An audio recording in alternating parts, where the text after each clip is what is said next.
Well, I'm fortunate that I'm here today with Dr. Alex Sanchez, our founding president of Doñana Community College. And so I'm looking forward to learning more from you today about the founding of the college and what your vision was. And so, Dr. Sanchez, I know that before you were the founder of our college, you came to Las Cruces. Tell us a little bit about how you came to Las Cruces and came to Doñana Community College. Well, the first time I came to Las Cruces was as a freshman at New Mexico State University, and graduated with a master's degree in counseling and guidance. And of course I had made some commitments because I took ROTC. And so the Air Force said, it's time to do your duty. So I reported for duty, and from Lackland Air Force Base, they sent me to Tachikawa, Japan. Oh my. And so that was quite an experience. You know, I was Deputy Chief of Training, and we were training people from all over the Far East. You know, different governments, armed forces would send their people to train as aircraft mechanics, you know, logistics, anything to do with flying airplanes and getting from here to there. You know, so I did that, and then I guess I got noticed by the commanding general of the command, and he needed a protocol officer, so he asked me to be the protocol officer.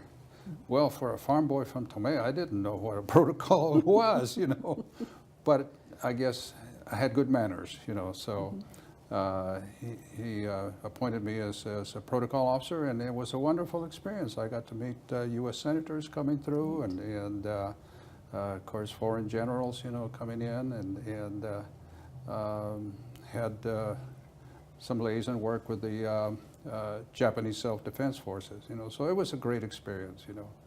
Excellent. And you know, I really liked the Air Force, but I didn't want to make a career of it, you know. Sure.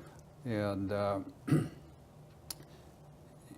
I went on to stay in the Air Force Reserve, and I can tell you more about that later. But anyhow, when I came back to not a job. I didn't have a job, so wound up in working construction in Roswell, New Mexico, where my in-laws lived. And so from there, you know, I worked that summer, and I was looking for a job. I found a job at the Bureau of Indian Affairs in Gallup, and I was in personnel work. And so I became a personnel officer, and then I moved to Kirtland Air Force Base as a personnel officer, and then on to Alamogordo, where I also worked in personnel. And I read a ad for, they were looking for a placement director at New Mexico State University, and gee, to get back to your alma mater to work is a pretty good deal, you know. So I applied, and I got selected, and I came, and I was their placement officer, and that was kind of neat because my protocol experience came in handy, because we had all these recruiters from all over the country coming here, and I had to interact with them, you know. So having had that experience, it was just a wonderful thing. And then the university got the federal financial aid program came in, and so they gave me additional duties. I was placement and financial aids. Oh my. So we handled lots of money and gave a lot of things to students. And then there was an opportunity to submit a grant to recruit and retain students from underprivileged backgrounds and who were first-time college goers in their family. And I started a student services program, which was a retention program. Excellent. And we did pretty nicely with it, actually. We were passing through to the junior year about 90% of the students that we recruited. So that was a pretty good record. That is fantastic. But there was an unintended consequence of that. Okay. And let me tell you about that, because this is one of the surprising things. We didn't have enough money to hire a lot of counselors. So we decided, you know, there's this work-study program where we can get some money from them. We'll match it, you know.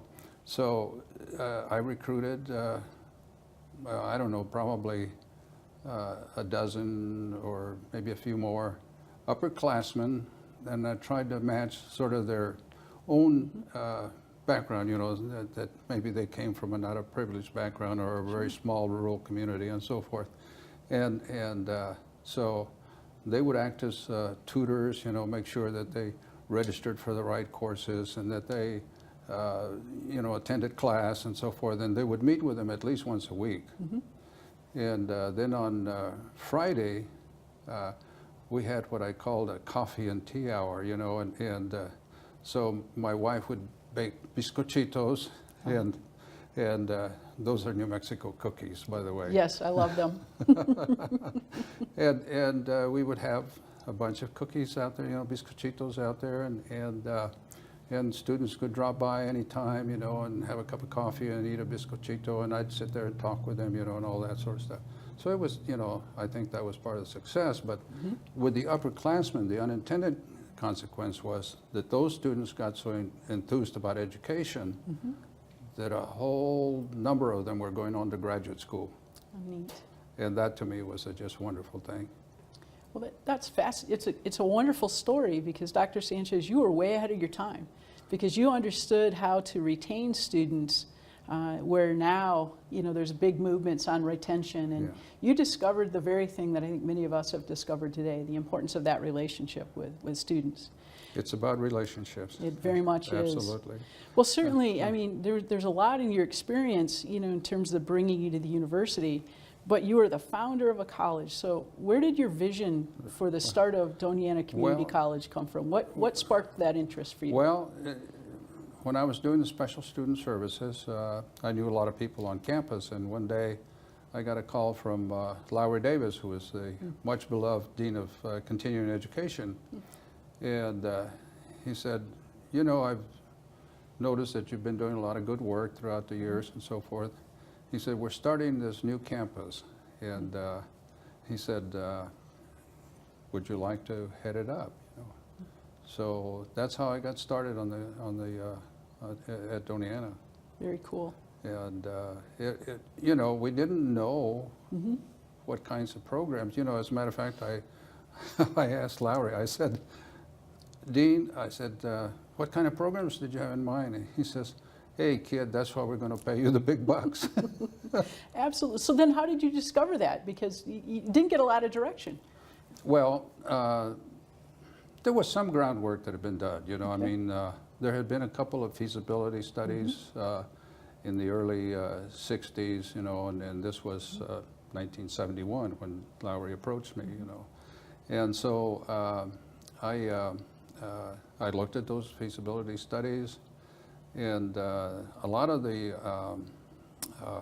impetus for it had started from business groups in town in Las Cruces, you know, and then from the school districts. The school districts had been pushing the university to start a branch, you know, because most of them had given up their vocational programs. And by that time, you know, and so they were pushing the university to start a branch campus focused on job training. So, and the studies that had been done before showed that there was this need, you know. And then the university had some programs that were either a certificate or associate degrees that were more appropriate for a community college, you know, type of environment. And that's what the branches were, community colleges, you know. They didn't have the name, but that's what they were. And so slowly those programs were transferred to the Doñana branch, and then we started a bunch of new ones. Absolutely. And one of the new ones that we started was in wastewater treatment. Very neat. And we looked all over the country for somebody to head that program because there wasn't anybody around, you know, that could do that. And so we finally settled on a candidate, and he was well qualified, but his salary demands were a little bit high, you know. And so I went to Lowry and I said, you know, can we pay him this much? And he said, well, at this level, we're just going to have to go to the vice president and see if he. So we made an appointment with Dr. Roush, and so we went, presented the case to him, you know, and then Dr. Roush asked, you know, well, how much does this guy want? And Larry said 20,000. 20,000 was a lot of money in those Sure days. was. And and so Roush said, Lowry, I don't even pay an English teacher that much money. You know? And Lowry just blurted out, and he says, well, when you can find me an English teacher that can turn shit into water, I'll hire him. Absolutely. And that thought went through my mind, oh no, that's the end of the program before it even starts. But it got approved, and Yes. so we started the water technology program. Well, certainly your persistence and then bringing in an instructor has laid a great foundation, because today the water program, tech program, is still alive and well, and we train wastewater treatment technicians for the whole state of New Mexico, and a lot of them are out through the United States. So thanks for your persistence. Well, that's wonderful. And you know, I guess I have to be thankful to Lowry and to Dean or Vice President Roush for seeing the light and approving it. Absolutely, absolutely. Well, and budget and salaries are still issues today too. So I'm Oh, sure I yes. can learn some things from you on that. And so, you know, you earlier were telling me a little bit of a story about naming, you know, and we wrestle with names too as we opened learning centers. So how did you settle on Doña Ana Branch Community College? Well, that wasn't the real name that we settled on. Okay. Yeah. And we toyed around with it, and you know, we said, well, it's got to be something that just rolls off your tongue, you know, and that people will remember, and easy to say, and so forth, you know. And so we just came up with a whole bunch of things. The acronyms weren't appropriate, you know. So, but then somebody did mention, as I look back on it, probably jokingly, but he said, well, the school is going to be located right across from the Tortugas village, you know, so why don't we just call it the Tortugas Institute of Technical Studies? Yeah, you do know that, you know, but of course he intended it as a joke, you know, but it's kind of funny, you know. Absolutely. And then that's when we finally said, okay, that's it, you know.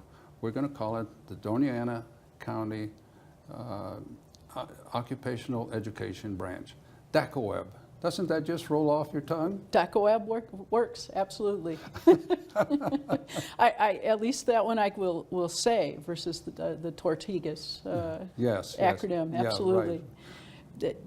So certainly as you got started and you had a vision, you had the challenge with finding instructors, what other challenges did you face in helping this kind of fledgling little college really get rooted into the fabric of a university and a fabric of a community?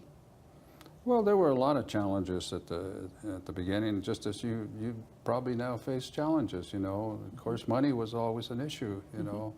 And I think I spent more time in Santa Fe than I probably needed to or wanted to, you know, because that's where you go for the funding, you know. And so if there was going to be funding, I had to go and present the case, you know, for it. And it started from the very beginning, you know.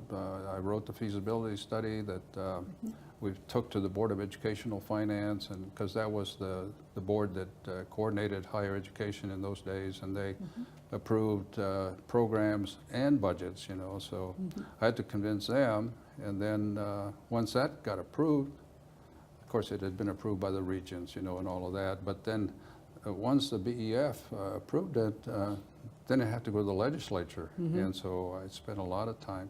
You know, if Santa Fe wasn't such a nice town, I probably would have resented having to go there all the time. But Santa Fe is such a nice place. It is a wonderful place, but is it a lot of miles between here and there? So I can you bet. imagine the miles you put on your vehicle. A lot of time on the Interstate 25. Absolutely, absolutely. Well, certainly, you know, as you've had the challenges in funding, there's also the other side of that. There's some things that you look back on and you feel really proud of, or you have a really strong memory for. So what do you think, you know, not just the founding of the college as a legacy, but what else about maybe the founding of that college that you're really proud of or that you remember fondly as you look back on that time? You know, one of the things that I remember that was just really important to me, anyhow, and that was that we formed a team. You know, we worked together. You know, I made it a point to go around and talk to the different instructors and actually see the instructional program. I remember one weekend, one Saturday, I came out to help the welding instructor unload steel and put it in the shop, you know, and so just, you know, you get to know people that way. But I think the faculty themselves were just tremendous. You know, they really interacted with students. You know, and I think that's one of the things about the trades and the technical subjects is that you just can't stand up in front of the classroom and lecture. You know, there's a little of that. You know. But most of the time you're out there, you know, showing them this is how you work the tools, this is how you do this is how you do that, you know. And no, Joe, that's, you know, that's the wrong tool for that, you know, and that kind of thing. So I give most of the credit to the faculty, you know. They did a tremendous job, and they all worked together. And that was just an experience that has stayed with me all these years. Neat. Well, certainly that is a legacy that you've built on, because the strong commitment of the faculty are still there, and the teamwork effort and collaboration is still there. And so that foundation that you provided us is really, really something to be proud of. Well, I'm happy that's happening.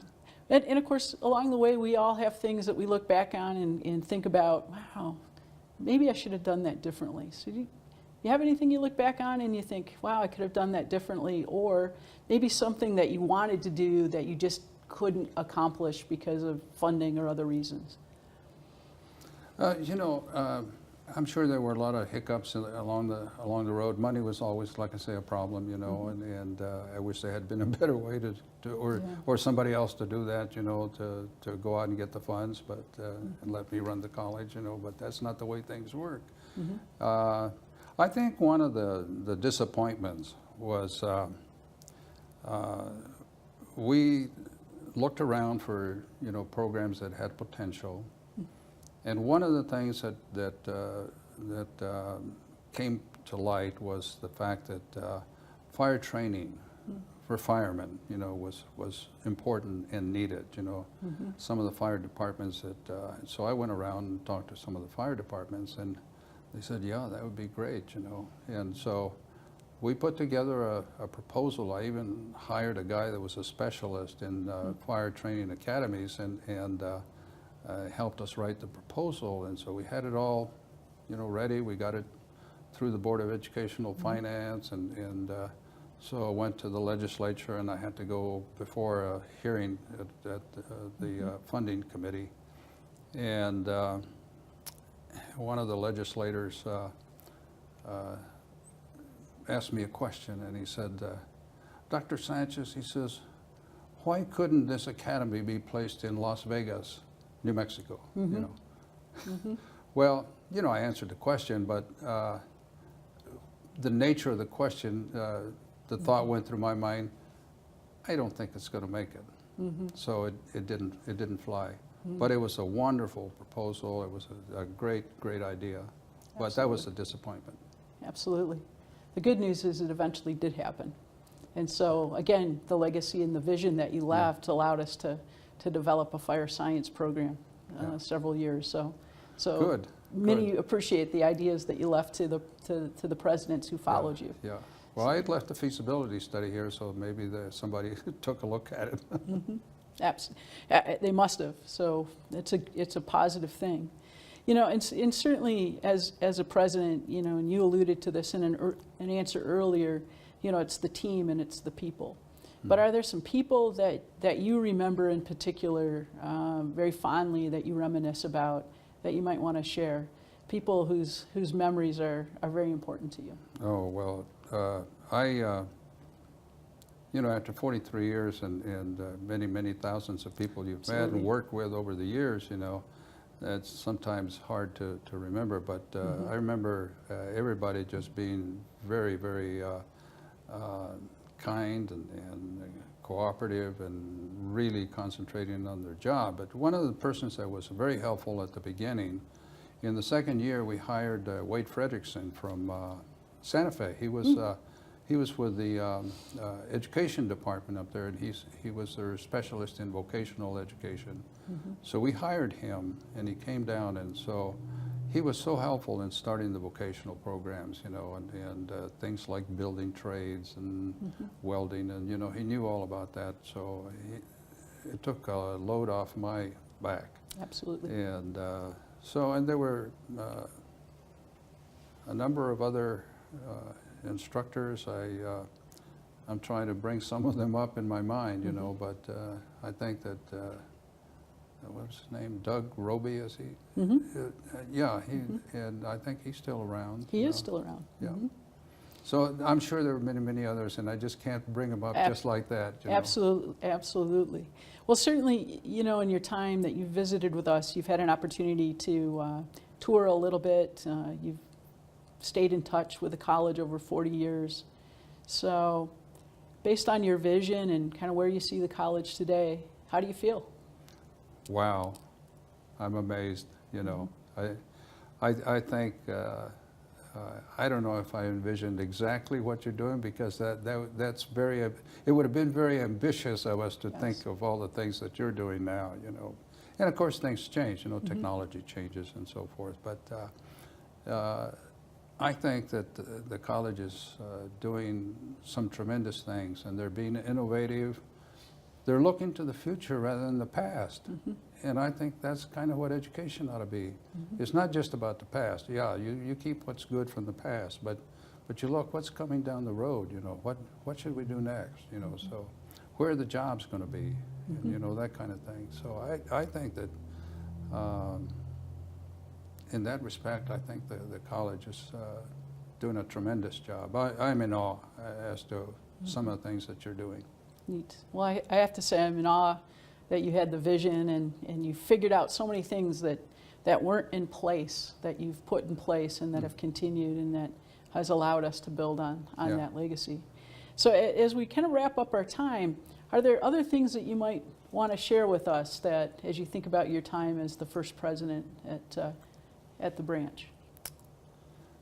Well, it was very time consuming, you know, and I think in some ways my family should be given credit, because probably I didn't spend as much time with them as I should have, because, you know, traveling to Santa Fe and going other places and writing proposals into the night, you know, and things of that nature. So fortunately, all my kids have turned out very well, you know, and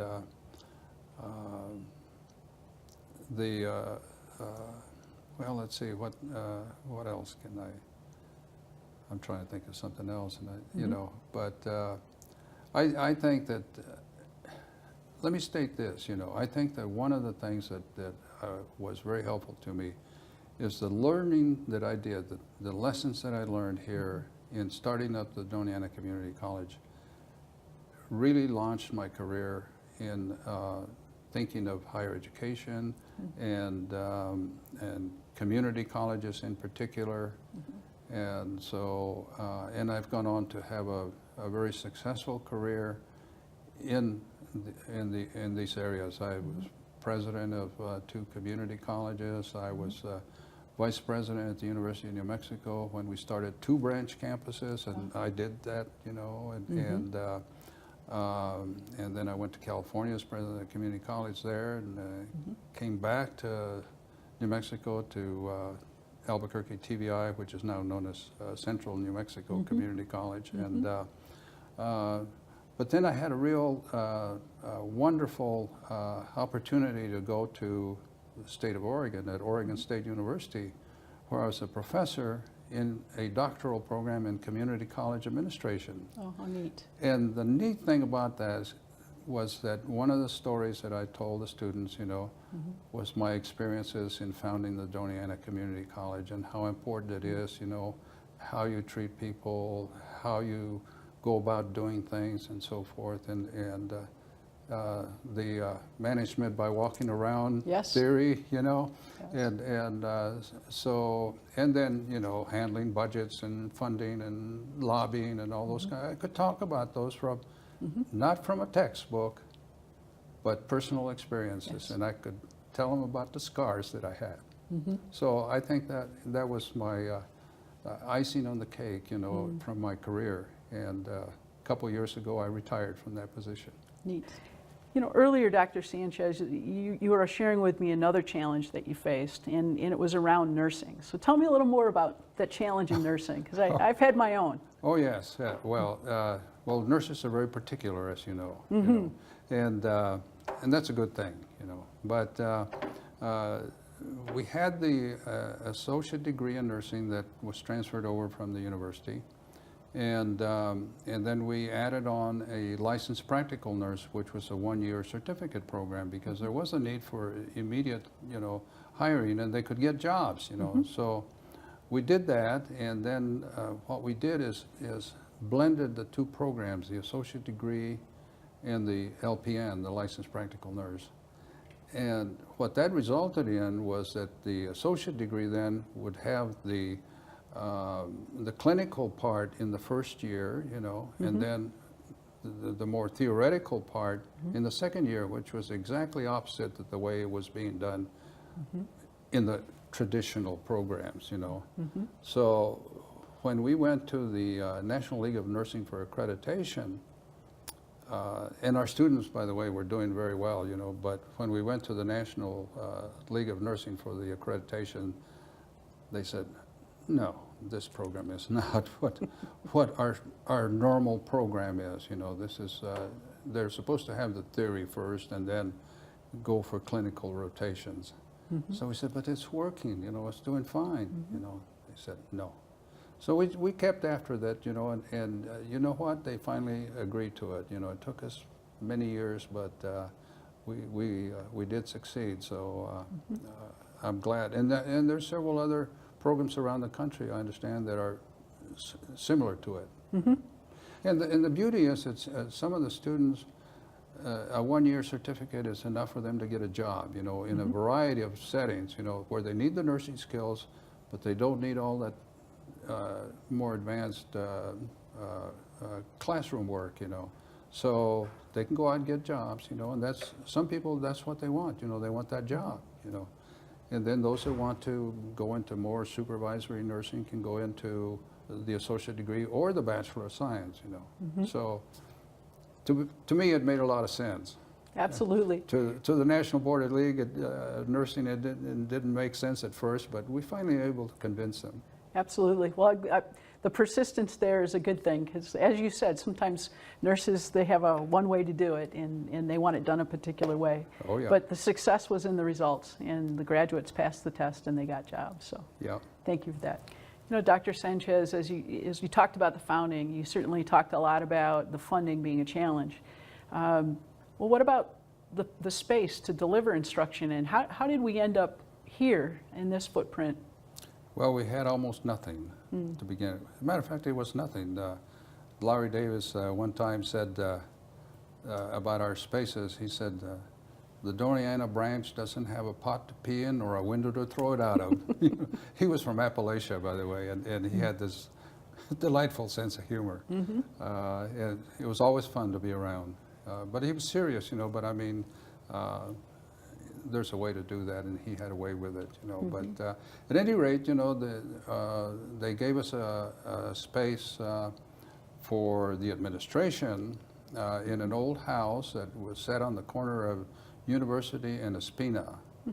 And that's where the Starbucks is now, you know. So, you know, I kind of feel proud of that, you know, that they put a Starbucks in our old place, you know. Absolutely. Of course, we didn't have a Starbucks then, you know. No. But at any rate, you know, we had to scrounge around for spaces, you know, because we didn't have a building. And so the university had some old barracks that they were no longer using, you know, so we were able to just do some cosmetic work and move in there, and then they let us use some of the classrooms on campus. The nursing program was housed at the hospital, and they had an old conference room and adjoining facility, you know, that they were no longer using. So they said, you know, you can use this space, you know. And they were very cooperative, very helpful to us. But you make a lot of contacts, you know, in the community. Our building trades, we didn't have a place for it, you know, but we noticed that down in Gadsden, they were building some homes under the poverty initiative of the federal government, and they had a big grant to do some low-income housing down in that lower valley area. And so we teamed up with them, and that's where our students did their internship, you know, is just going out and doing their practical work on building actual houses, you know. How neat. And we had a culinary arts program where we actually, what happened in the culinary arts program, we started a restaurant over on the highway going out towards Deming. We talked them into letting us use their facility, and so students worked over there, and then there was some space here on campus where we did the classroom work, and it was a really dilapidated old building, you know, and it really looked like it should have been torn down instead of, you know, so that's where we did the classroom work and, you know, and those kinds of things. And but, you know, the university was helpful at the beginning, you know, but then decided we needed a campus, you know, that was ridiculous. You couldn't go on and build anything worthwhile with that kind of an environment, you know. The students deserve more than that, you know. So we set about to plan a new facility, and we had it all planned out, you know, and so forth. We went to the legislature, we got it funded, or part of it funded, but part of the deal in those days was that the local communities had to come up with money, and so I went to the school districts, Gadsden School District, the Hatch School District, and of course the Las Cruces School District. And since they sort of had been the instigators, you know, they had started out saying we need more of these kinds of occupational programs. So they said, yeah, I guess. And I said, well, if we're going to have a campus and we're going to have something that we're going to be proud of, we have to pass a bond issue. So I went to work in publicity, and one of my daughters reminded me the other day, she said, yeah, you had us out handing pamphlets, you know, about the new campus and the bond issue, you know. So, and we did a lot of work, you know, and planning the strategy to use. And it's very difficult getting a bond issue passed, you know. It's not simple, and you got to get people over on your side. So that's what we did, you know. And then we enlisted the school districts to you know, talk it up in their areas, you know, and so forth. So it passed. Oh, man. And there it is. You went through the building. Yeah. And here we are. Yeah. Fantastic. Yeah. And certainly the grassroots effort. And clearly, as I hear you tell the story of the founding, it's very, very clear. This really was a public education, community, higher education partnership. And the businesses were very much wanting this partnership. And, you know, hence the name Community College has even more meaning today for me. Absolutely. And you know, because of that, and that spirit is retained into today, that's why, you know, the following generation of administrators were able to do, because they had the support of the business community and the school districts and the people in general, you know. And it's reciprocal, you know. we gave them something valuable in return. Absolutely. Well, And thank you. continue to do that, don't we? We do. It's an important part of the legacy you left behind. Well, I know one of the beauties of community colleges, and often our students tell us that what they enjoy most about our instructors are, it's not just theory. They've lived it.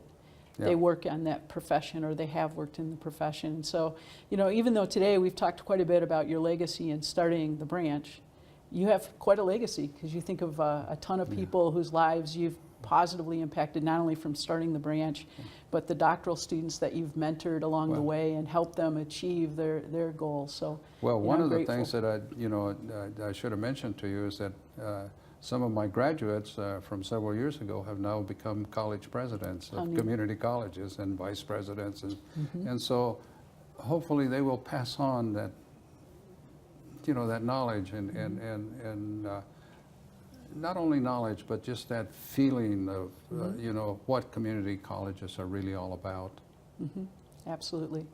Well, I appreciate your time today, and thank you for sharing with me some of the insights that you gleaned as a president, and hopefully we all can learn from the legacy that you left us and continue to build on that. Well, thank you very much for asking me, and I'm very proud of this institution and that it has continued to make us all proud.